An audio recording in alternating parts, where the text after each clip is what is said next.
नमस्ते दोस्तों, मैं हूं भारत और आप देख रहे हो साइटेक फैक्ट। क्या आपने कभी सोचा है क्यों इतने कम लोग स्पेस टेलीस्कोप की असली कहानी के बारे में बात करते हैं? आज हम जानेंगे स्पेस टेलीस्कोप के अद्भुत सफर के बारे में, हबल से लेकर जेम्स वेब तक। ये टेलीस्कोप हमारी वो आंखें हैं जिनसे हमने ब्रह्मांड के अनदेखे कोनों को देखा है। हर टेलीस्कोप एक नई खिड़की है जो हमें ब्रह्मांड की अलग तस्वीर दिखाता है। हबल ने हमें ब्रह्मांड की विशालता से रूबरू कराया, तो जेम्स वेब हमें समय में पीछे ले जाता है। हम जानेंगे कि कैसे इन दूरबीनों ने हमारी सोच को बदला और नए सवाल खड़े किए। ये विज्ञान ही नहीं, इंसान की जिज्ञासा और खोज की कहानी है। तो चलिए इस रोमांचक सफर पर, जहां हम हबल की शानदार तस्वीरों से लेकर जेम्स वेब की रहस्यमयी गहराइयों तक की यात्रा करेंगे। कहानी शुरू होती है 1990 से, जब हबल स्पेस टेलीस्कोप को अंतरिक्ष में स्थापित किया गया। हबल का बड़ा आईना अरबों प्रकाश वर्ष दूर के सितारों की रोशनी पकड़ सकता था। लॉन्च के बाद इसमें एक छोटी सी खराबी आई, जिससे तस्वीरें धुंधली थीं।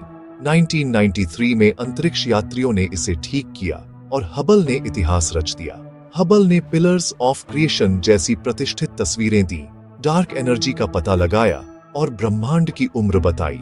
इसने प्लूटो के नए चांद खोजे और ब्लैक होल्स के सबूत दिए। आज भी 30 साल बाद हबल ब्रह्मांड के नए नजारे दिखा रहा है। इसकी तस्वीरों ने आम इंसान को भी अंतरिक्ष से जोड़ा है।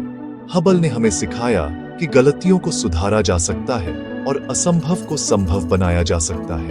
यह सिर्फ एक टेलीस्कोप नहीं, बल्कि एक टाइम मशीन है जिसने हमें हमारे ब्रह्मांडीय अतीत की झलक दिखाई।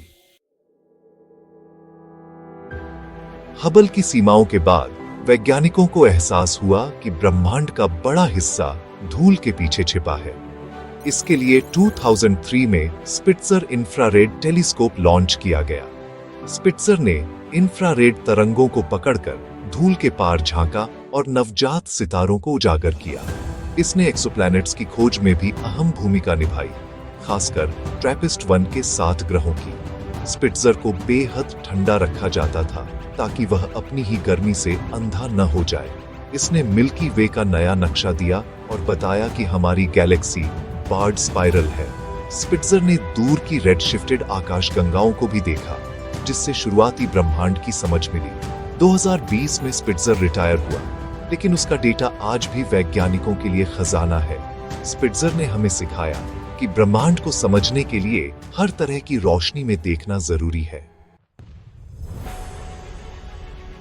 चंद्रा एक्स-रे ऑब्जर्वेटरी ब्रह्मांड का सबसे ऊर्जावान और विस्फोटक चेहरा दिखाती है। 1999 में लॉन्च हुआ यह टेलीस्कोप सुपरनोवा, ब्लैक होल और टकराती आकाशगंगाएं देखता है। चंद्रा की नजर इतनी तेज है कि यह ब्लैक होल के आसपास के क्षेत्र को विस्तार से देख सकता है। इसने इवेंट होराइजन के पास की घटनाओं का अध्ययन किया। चंद्रा ने डार्क मैटर के अस्तित्व का सबसे मजबूत सबूत बुलेट क्लस्टर में देखा। इसने सुपरनोवा के अवशेषों का अध्ययन कर बताया कि हम सब स्टार डस्ट से बने हैं। चंद्रा पृथ्वी से बहुत ऊपर एक अंडाकार कक्षा में घूमता है, जिससे यह बिना रुकावट एक्स-रे देख सकता है। इसने हमारी आकाशगंगा के केंद्र के ब्लैक होल सैजिटेरियस AA का भी अध्ययन किया। आज भी चंद्रा ब्रह्मांड के ऊर्जावान रहस्यों को उजागर कर रहा है और हबल व स्पिट्जर के साथ मिलकर ब्रह्मांड की पूरी तस्वीर देता है। क्या हम अकेले हैं? इसी सवाल के जवाब के लिए 2009 में केपलर टेलीस्कोप लॉन्च हुआ। केपलर का मिशन था पृथ्वी जैसे ग्रहों की खोज। इसने ट्रांजिट मेथड से 1.5 लाख सितारों की रोशनी में मामूली बदलाव मापे। केपलर की संवेदनशीलता इतनी थी कि यह एक स्टेडियम की फ्लडलाइट पर मक्खी के बैठने जितना बदलाव पकड़ सकता था। केपलर ने हजारों संभावित ग्रह खोजे और बताया कि हमारी आकाशगंगा ग्रहों से भरी है। इसमें हॉट जुपिटर्स, सुपर अर्थ और 2 सूरज वाले ग्रह भी मिले। 2013 में मुख्य मिशन खत्म हुआ, लेकिन K2 मिशन के तहत और खोजें जारी रहीं। 2018 में केपलर रिटायर हुआ, लेकिन उसकी विरासत जिंदा है। केपलर ने हमें विश्वास दिलाया कि कहीं न कहीं एक और पृथ्वी हो सकती है। ब्रह्मांड की शुरुआत और पहले सितारों को देखने के लिए 2021 में James Webb space telescope launch हुआ। इसका 6.5 मीटर का सोने की परत वाला आईना हबल से 3 गुना बड़ा है। जेम्स वेब मुख्य रूप से इंफ्रारेड में देखता है, जिससे यह समय में और पीछे झांक सकता है। इसे पृथ्वी से 15 लाख किलोमीटर दूर L2 पॉइंट पर रखा गया है, जहां यह बेहद ठंडा रहता है। इसकी 5 परत वाली सन शील्ड इसे सूरज, पृथ्वी और चंद्रमा की गर्मी से बचाती है। लॉन्च के कुछ महीनों में ही इसने स्टीफन्स क्विंटेट और कैरिना नेबुला जैसी अद्भुत तस्वीरें भेजी। इसने ब्रह्मांड की सबसे पुरानी आकाश गंगाओं की झलक दी। जेम्स वेब एक्सोप्लैनेट्स के वायुमंडल का विश्लेषण भी कर सकता है, जिससे जीवन की संभावना का पता चलता है। इसने हमारी उम्मीदों को नई उड़ान दी है।